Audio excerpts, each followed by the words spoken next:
O livro de Jó pode ser, não há uma unanimidade sobre isso, mas ele pode ser o livro mais antigo da Bíblia.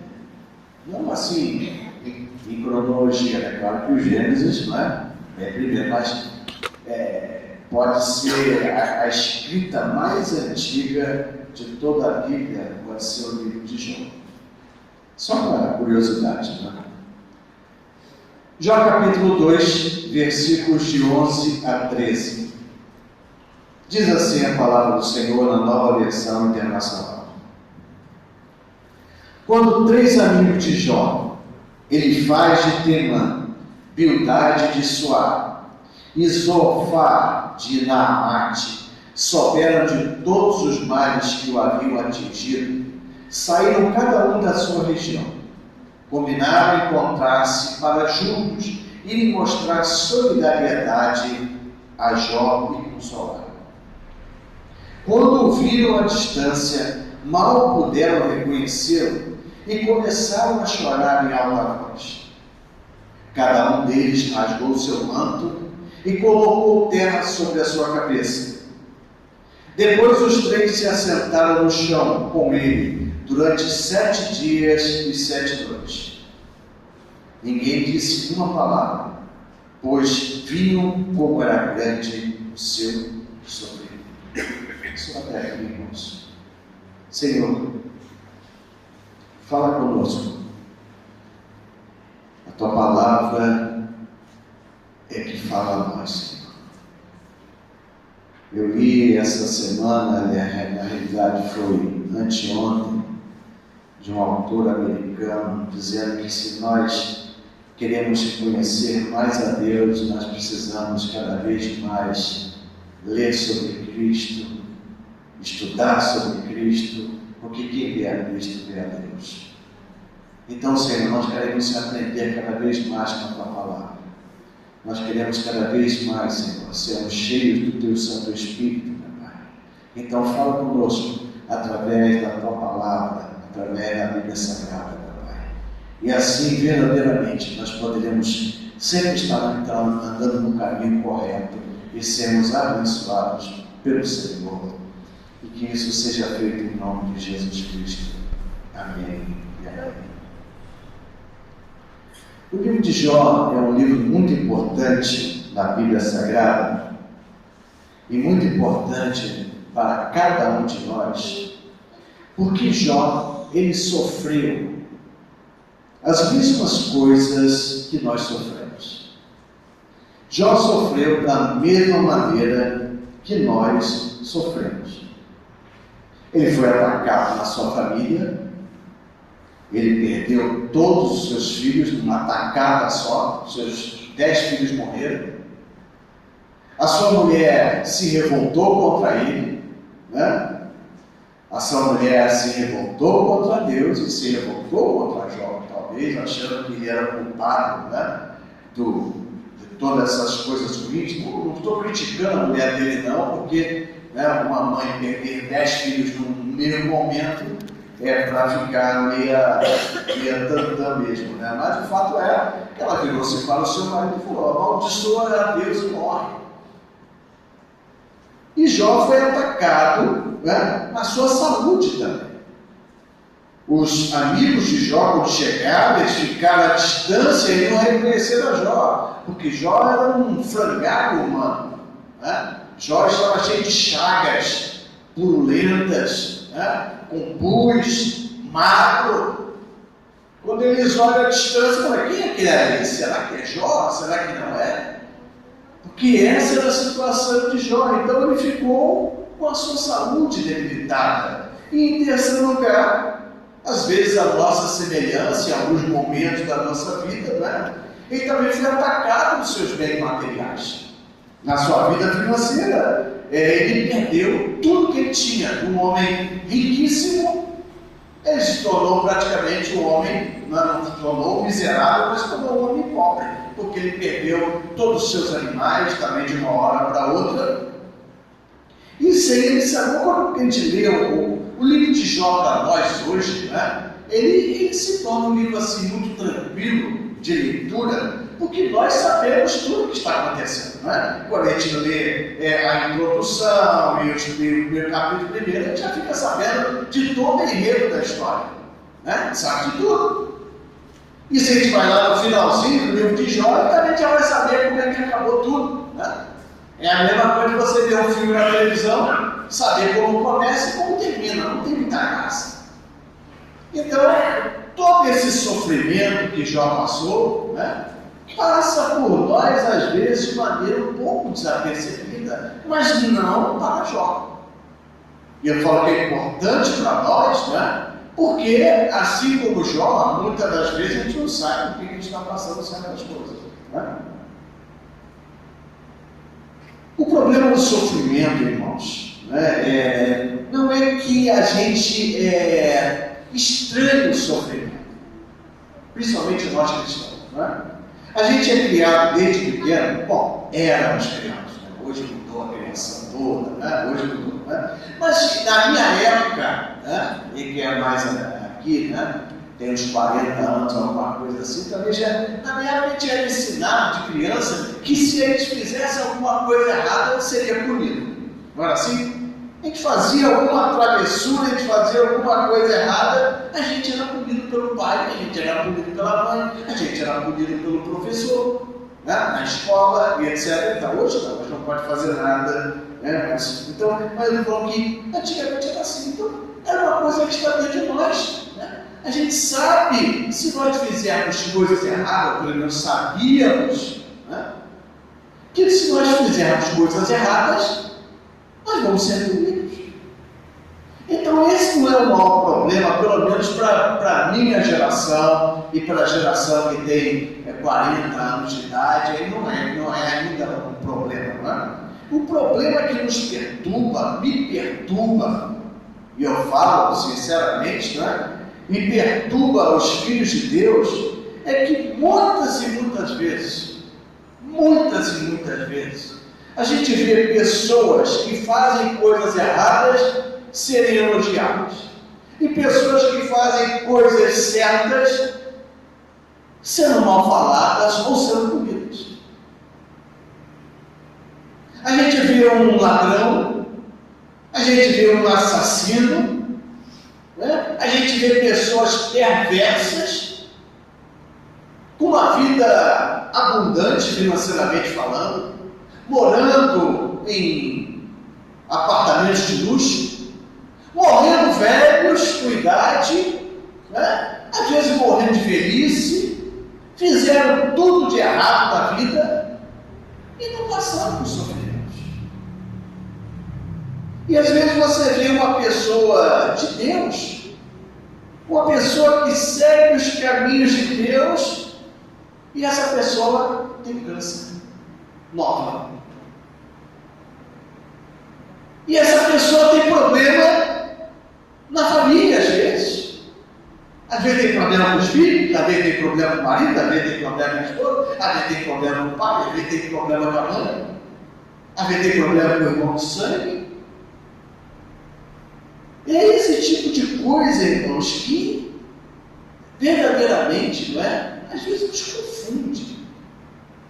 E pensar muito nisso, como diz o salmista, né? Às vezes não é bom pensar muito nisso, né? Porque, como o salmista falou, por pouco os meus pés não resvalaram. E pensar nessas coisas todas, você daqui a pouco você começa a questionar muitas coisas, né? E nós vemos que Jó passou por esse sofrimento todo.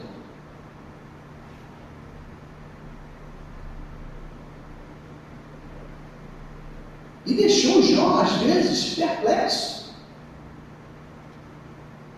Essa tolice, a paciência de Jó não foi nada paciente. Jó não blasfemou contra Deus. Mas ele questionou Deus. Ele falou. E no meio disso, todo esse sofrimento, desse homem que perdeu todos os filhos, perdeu todos os seus bens, a mulher se levanta com a esposa, se levanta contra ele, ele está uma chaga viva, sem saber por que está acontecendo, e aparecem esses 3 amigos de Jó. Ouviram falar do sofrimento do seu amigo e foram lá visitar o seu amigo. E nós vemos aqui que durante 7 dias e 7 noites, esses 3 amigos fizeram a coisa perfeita. Se compadeceram de Jó, né? Rasgaram as suas vestes, jogaram terra sobre a sua cabeça. Era uma forma, né? Em Israel, né, de falar de lamento, se fazia esse tipo de coisa. Não falaram nenhuma palavra.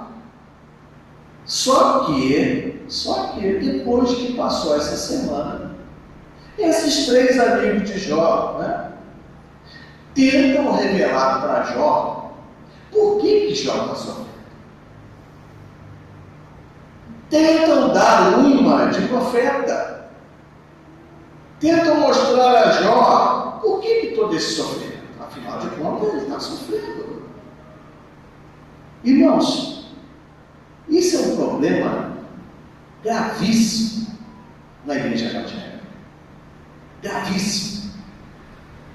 Sempre aparecem pessoas querendo revelar para nós o que há de errado conosco e o que nós devemos fazer para sermos curados.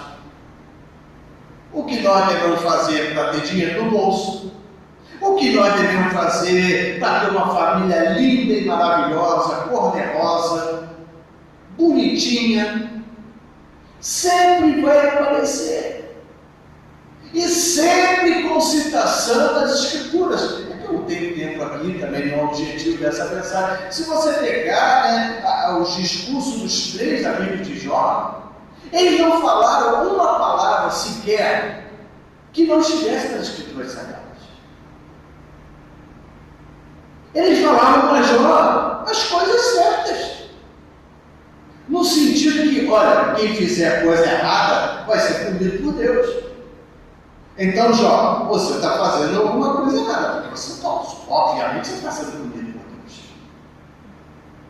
Você não fala que Deus é soberano? E Jó falava, eu creio que Deus é soberano. Então, se Deus é soberano e você está passando por isso tudo, é porque você está infringindo alguma coisa. Só que Jó era inocente. Esse é o problema. Eles queriam que você veja capítulo atrás de capítulo, capítulo atrás de capítulo. Né? Eles falando para Jó, Jó falou, mas peraí, gente, eu não fiz esse tipo de coisa.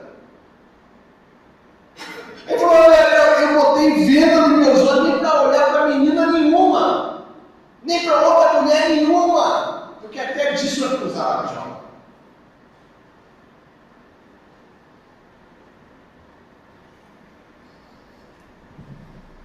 Eles estavam tentando ajudar a Jó, só que eles estavam trazendo mais angústia para Jó. Nós vemos, se você reparar aqui, né? Jó ele começa a reclamar mais. Ele começa a reclamar mais com Deus, motivado justamente por esses videntes, por esses gurus, que querem trazer pela. Eles têm a solução. Tem a solução é essa. Se você fizer assim, Jó, você vai ficar logo bom. Se você fizer assado, só que Jó, mais uma vez, eu repito, ele é inocente e ele não sabia por que aquilo estava acontecendo na vida dele. Hoje nós sabemos, hoje é simples. Mas Jó, isso é um negócio entre Deus e o diabo. Deus está querendo mostrar para o diabo que o homem pode amar a Deus, pode amar a ele, porque Deus é Deus. Não porque ele ganha bem, não porque ele tem dinheiro, não porque ele tem família abençoada, não porque ele tem saúde, né? Ele pode amar a Deus simplesmente por esse Deus ser Deus. Então eles vão saber disso.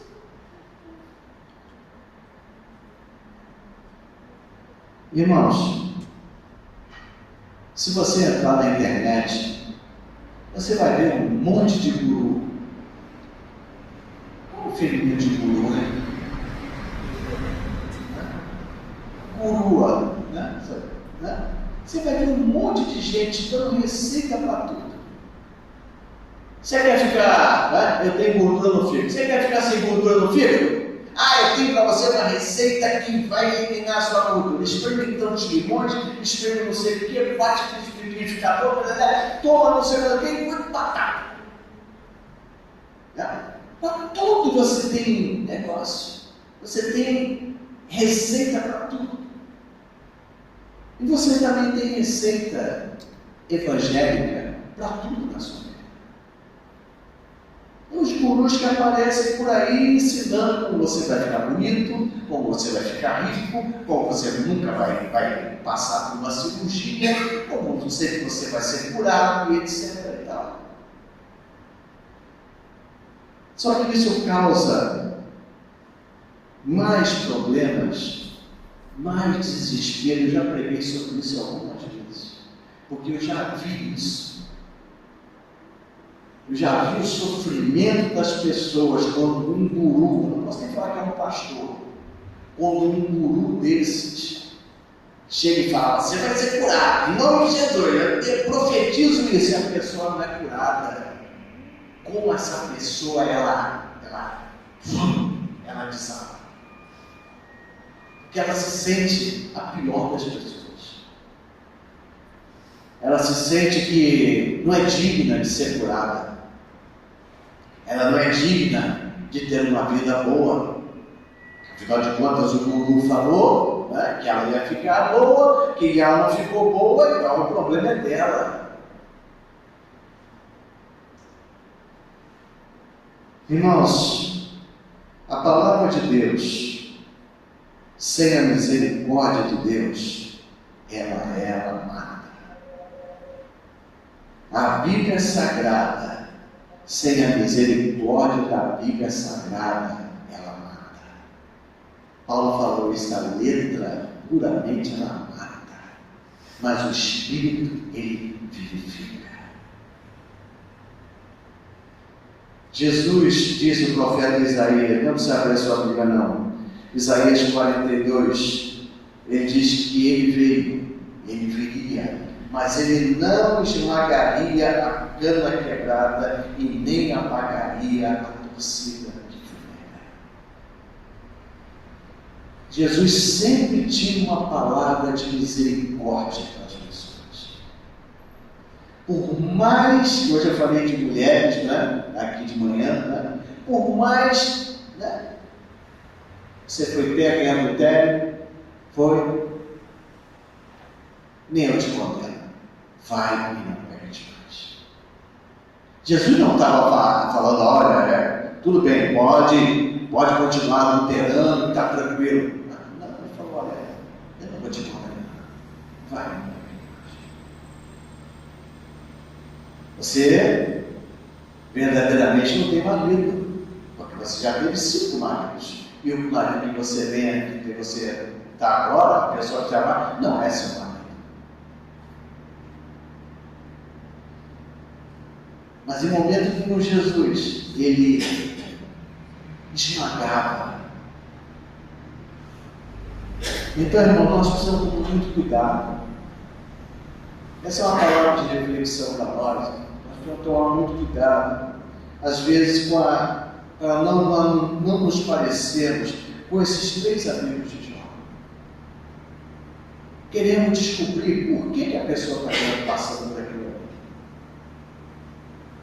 Que nós tenhamos sempre uma palavra abençoadora da nossa boca. Existe um momento de falar, como diz lá em Eclesiastes, existe um momento de calar. Existe um momento que a pessoa está propícia para receber um conselho, e existe um momento que a pessoa não está propícia para receber um conselho. E Deus espera que nós, irmãos, não esmaguemos a cana que está quebrada. Não pisemos em cima. Não apaguemos aquela torcida, aquele paviozinho de barbante, né? Que se apagou, mas ainda tem a sair aquela fumacinha ali que a gente não pega a mão assim, apaga e acabou.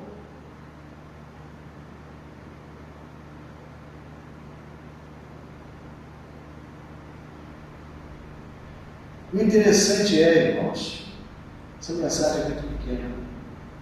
é que o livro de Jó termina. Em determinado momento, Deus intervém nos questionamentos de Jó. E Deus começa a se dirigir a Jó. Jó, você está me questionando tanto? Vem cá, você sabe como é que o mundo foi criado? Você sabe como é que o sol aconteceu? Você sabe isso aqui? Jó começa a falar, não sei, eu não sei nada disso aqui não. Então o livro de Jó termina, você leia, depois no final, sem Deus dar uma satisfação para Jó do porquê ele sofreu tanto. Olha só que coisa. Mas os amigos dele queriam passar a receita. Você está sofrendo por causa disso, Jó. E Jó falou, não estou. Tá, com certeza que está aí revezado. Na luta revezado, em outro revezado, em outro. Você vê que é amargura. Você vê o sofrimento que esse outro já estava sofrendo. E ainda assim era acusado pela mulher, e agora aparece 3 amigos que acusavam ele também. E Deus aparece e restitui tudo a Jó em dobro, mas não dá uma explicação para Jó. Olha, Jó, olha só, agora eu vou te dizer o que aconteceu, né? É que Satanás veio aqui, né? Aqui no céu aqui, e eu questionei a ele falou que você, né, era bom porque tinha tudo, e eu falei que não, que você era bom porque você me amava. Nada.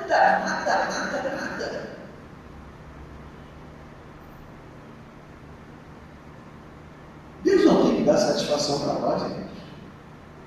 Ele é Deus. E nós não somos absolutamente nada. Né? Então ele não tem que dar satisfação para a gente do porquê, para quê, etc. E tal, né? Então essa coisa toda, irmão, da gente tentar descobrir as faces do sofrimento da vida, do porquê nós passamos por isso, porque passamos por aquilo outro, ou tentar, pior ainda, adivinhar o outro. Do porquê aquilo, ao invés de nós estarmos consolando aquela pessoa, a gente está jogando mais peso sobre aquela pessoa. A gente está jogando mais fardo sobre aquela pessoa. A pessoa já está quebrada e a gente está pisando ainda mais em cima. A verdade é, irmãos, que o livro de Jó termina com um grande exemplo para nós. Deus restituiu tudo para Jó. Filhos, filhas, recursos financeiros em dobro. Isso vale para nós, irmãos. No final da nossa vida, Deus vai restituir tudo para nós. Tudo. Eu não estou falando aqui não. Na eternidade. Nós vamos receber, não vai ser em dobro não. Nós vamos receber infinitamente mais. Infinitamente mais do que tudo que a gente pensou que ia receber, e tudo que a gente já teve aqui, infinitamente mais nós vamos receber. E aí a gente vai poder falar, puxa vida, valeu a pena. Valeu a pena passar pelas lutas, valeu a pena passar pelos sofrimentos, valeu a pena tudo, porque o Senhor, Ele sempre está comigo.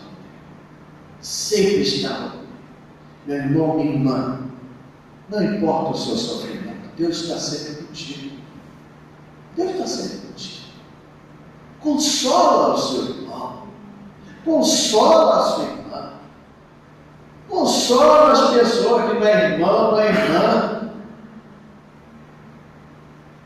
Porque já para pisar já tem o mundo, irmãos. Já está ali, a gente não precisa de igreja para pisar, para jogar pá de cal em cima. Não precisa de igreja. A igreja está aqui para trazer uma palavra de esperança. Uma palavra que, olha, Deus pode mudar. Você errou. A pessoa fala, amém, mas Deus pode mudar. Não é sempre uma palavra de crítica, uma palavra de peso em cima da pessoa. Você sabe muito bem que eu eu não me coaduno com a libertinagem, mas a gente precisa ter misericórdia, porque era isso que Jesus tinha. Ele tinha misericórdia, mesmo quando ele tinha que falar não, ele falava com misericórdia. Aquele jovem rico, né, que Jesus falou: vai, vende tudo que você tem, dá aos pobres e me segue. Jesus olhou para ele com misericórdia. Ele não quis, mas Jesus olhou para ele com misericórdia. Jesus sempre fez assim. E ele falou que a igreja dele seria conhecida pelo quê? Pelo amor. Amor por quê? Amor pelas pessoas que estão ao nosso redor. Se nós fazemos alguma coisa, como ele falou, né, de maneira obrigada, ou para quem nos faz bem, é a palavra daquele homem que estava ali sofrendo a beira do caminho. Passou o sacerdote, né, e falou assim: olha, eita, Zé, está lá, deixa para lá, não tem problema não. Aí passa o outro, passa lá o levita lá, aí aparece o samaritano. E teve compaixão daquela pessoa. Então, irmãos, fique com essa palavra no seu coração. Não tente descobrir aquilo que nem Deus revela. Não tente descobrir para você mesmo e para os outros. Não tente descobrir. Não fique buscando coisas que a gente, Deus nunca vai te revelar. Só que você ficar na glória. Jó só foi saber o que aconteceu com ele quando ele partiu para a glória. Aí lá ele foi dizer: puxa, deve ter falado: puxa vida, se eu só podia ter me contado, né? Um pouquinho, né? E é interessante, né, irmãos? Porque Jó, Deus fala que ele era um homem íntegro e reto, que não havia ninguém semelhante a ele. Mas apesar disso tudo, no final ele fala: Senhor, eu te conhecia de ouvir falar, mas agora não sou contigo. Então, a pessoa que foi Deus que falou, que não havia homem íntegro e reto como ele, passou por essa luta toda e no final falou: puxa vida, eu agora te conheço muito mais. E agora eu te vejo muito mais. Então, essas coisas acontecem. Então, que a gente possa exercer misericórdia. Porque a verdade é que realmente tem certas pessoas que dá vontade da gente, né, esmagar, né? Porque são pessoas difíceis, né? São pessoas complicadas. Mas Deus espera misericórdia de nós.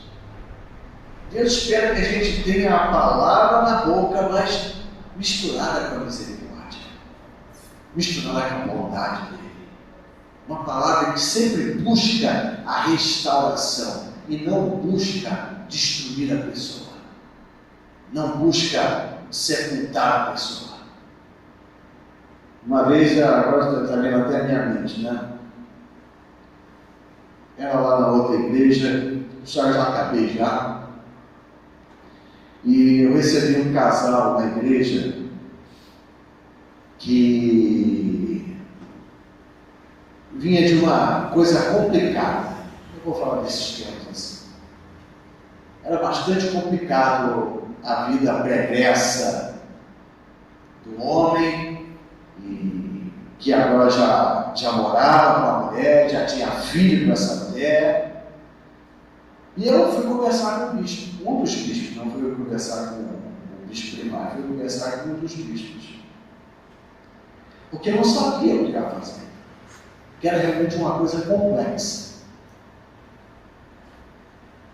Eu virei para o bispo, contei tudo para ele. Eu falei: e agora? Está lá na igreja, o que eu faço? Aí ele virou-se para mim: meu bispo Carlos Alberto, lá de Irinópolis. Ele falou assim para mim: Aguiar, o que você vai fazer? Você vai mandar esse homem para o mundo? Você vai mandar essa família para fora da igreja? Eu falei: eu estou aqui, né, sabendo o que eu faço. Eu recebo ele, abençoa a vida dele, abençoa a vida da esposa, abençoa a vida das filhas, abençoa. E eu recebi, né, e os abençoei. Então são certas coisas, irmãos, que a gente para e vai assim, mas espera aí, o que diz aqui, o que fala aqui, e o que não sei mais o que, e tudo mais. Não precisa exercer misericórdia. Porque se a gente não exercer misericórdia, a gente não tiver compaixão das pessoas, aí, meus irmãos, a igreja verdadeiramente não serve para nada. Né? Não serve para nada. Né? Para a gente ser alguém que pratica a lei, já tem juiz aí de montão. Né? Então fico com essa palavra. Procure sempre ser um canal de bênção. Procure sempre ser um canal. Não é que você vai se deixar as coisas erradas, mas vai chegar um momento que você vai ter condição de chegar e falar assim, olha, posso depois falar uma coisa para você? Isso, pensa nisso aí. Mas não no sentido de acusar, não no sentido de pesar a mão, como esses amigos de Jó, que ao invés de abençoarem, ficaram uma semana na boa, uma semana se condescendo. Imagina que o Jó naquela semana deve ter ficado confortável. Puxa, eles 3 amigos são amigos, né? Vieram de longe, estão sentados aqui do meu lado, aqui, sofrendo comigo aqui. Que amigos abençoados. Aí daqui a pouco começa, né, a salivar, né? Por que isso? Né? Por que aquilo? É que o Jó, meu Deus, eu sou inocente. Não, eu vou ser errado. Não, se conserta, hein, Jó? Mas eu estou errado, não fiz nada que faz. Não, cara. E Jó. Imagina o sofrimento desse homem. Então, irmãos, no final de tudo, Deus vai restaurar todas as coisas na nossa vida. Tudo se fala. Tudo se fala. Né? Vamos morar no céu, na nova terra, e em todas as coisas. Vamos ter casa para sempre, vamos ter comida para sempre. Não sei se o Jesus glorificado, ele comeu, né? Comeu peixe. Não sei se lá ele vai comer, né? Então não importa, mas o que importa é que Deus vai restaurar tudo na nossa vida. Não se preocupe com o sucesso dos simples, né? Nós, porque eles vão receber tudo isso de volta na vida deles. Enquanto nós vamos receber tudo em dobro de Deus, eles vão receber também tudo de errado que eles fizeram, infinitamente mais de Deus lá no Hades, lá no inferno. Amém? Amém. Vamos orar. Deus e Pai, que o Senhor possa ter misericórdia de nós, Pai.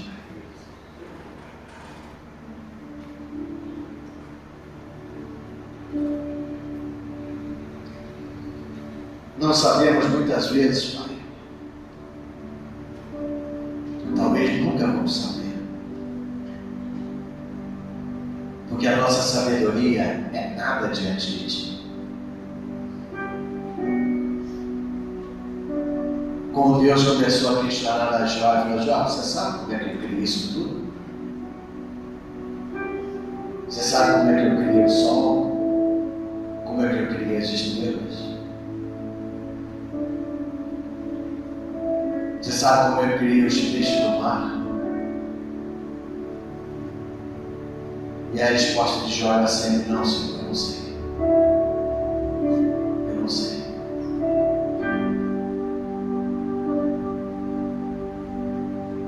Nós somos muito pequenos diante de Deus.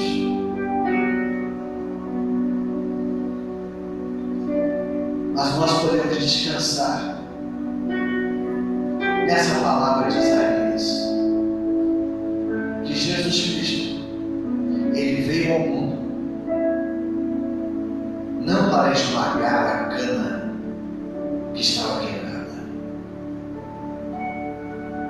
não para pagar a torcida que fumegava, mas para dar vida.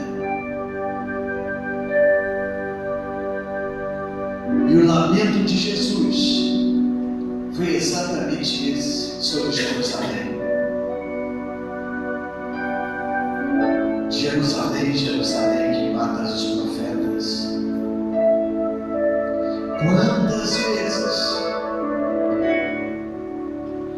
Quantas vezes eu quis te acolher, te abraçar,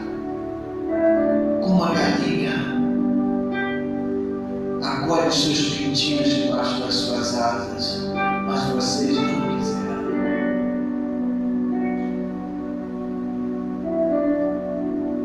Não foi uma palavra de condenação, foi uma palavra de lamento, porque Jesus, Ele veio para salvar o perdido, Ele veio nos salvar, irmãos. Ele perdoou os nossos pecados. É como aquela parábola. Será que nós não podemos perdoar os pecados do nosso irmão, da nossa irmã? Será que nós nos achamos mais justos que Deus que perdoou os nossos pecados e nos salvou? Será que nós nos achamos tão justos ao ponto de querermos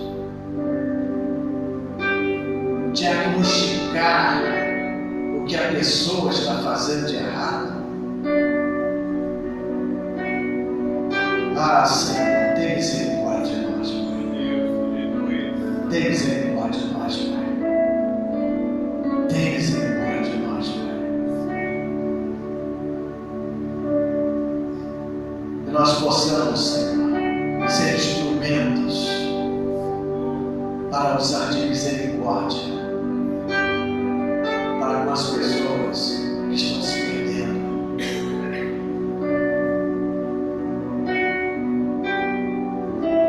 Jesus, ajuda-nos. Ajuda-nos. Ajuda a nossa casa.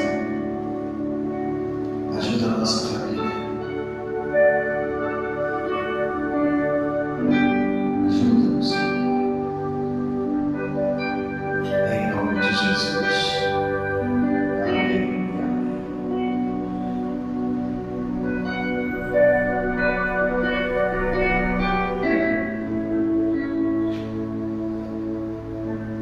Se a gente lança uma pessoa no mundo, essa pessoa tem